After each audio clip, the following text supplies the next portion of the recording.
They say open a business and you'll find out who your friends are.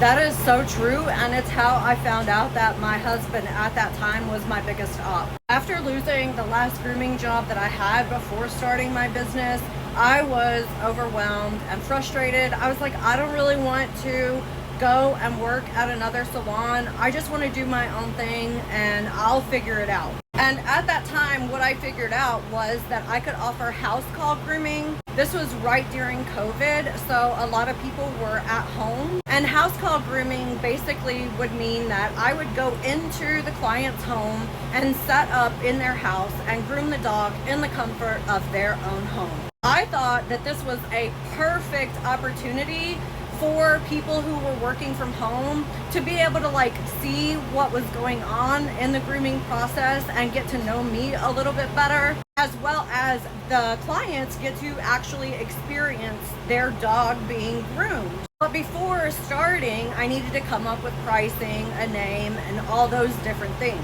And I knew from previous experience working in a salon, mobile grooming, especially house call, which is more luxurious than a mobile groomer because the clients are actually getting to watch what their dog is having done to them. So in my mind, I felt like that was even more luxury than what you would get in a mobile salon. So coming up with pricing, I was like, it needs to be at least $30 to $40 more than what they would pay at the salon. And I'm telling this to my husband at the time, and he shrugs his shoulders and he's like, I think that's too much. And that was immediately when I realized that he had absolutely no faith in me. And I was astonished that he was like, that's too much. And then when it came to coming up with a name and all these different things, he had absolutely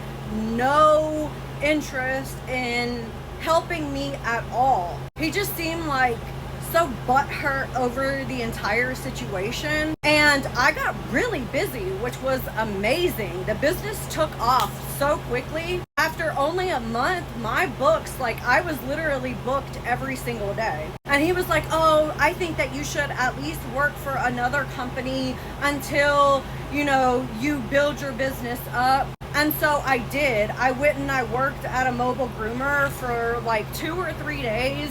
And by that time, I had realized that I had too much to do on my own to work for somebody else. And he was butthurt about that too.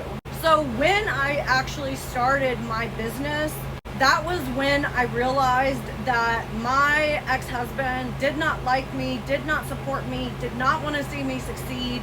And I figured that I needed to get away from this person because he had already brought me down to being homeless twice before. And I figured I'm not gonna let him do this to me a third time. So I had to start a plan to actually separate from this man. But that's what started the entire thing, was me opening a business and seeing how little he supported the entire idea, how little he wanted to be involved, and how disinterested and unsupportive he truly was in me actually trying to achieve something on my own. So ladies, if your man or your friend does not support you, that is your first clue that they are your op.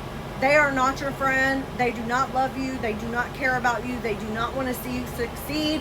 Get them out of your life as quickly as possible. Otherwise, they will try to ruin your dreams. Like I said, he had already ruined my life twice before, and stupidly I stayed with him. I was not going to let it happen a third time. So that's a little bit of a brief synopsis of how I found out that my ex-husband was my biggest op. I have so many more stories, but that's the primary starting point for why we're no longer together. The reason why we actually separated and got divorced. Love you guys so much. I'll see you in the next one.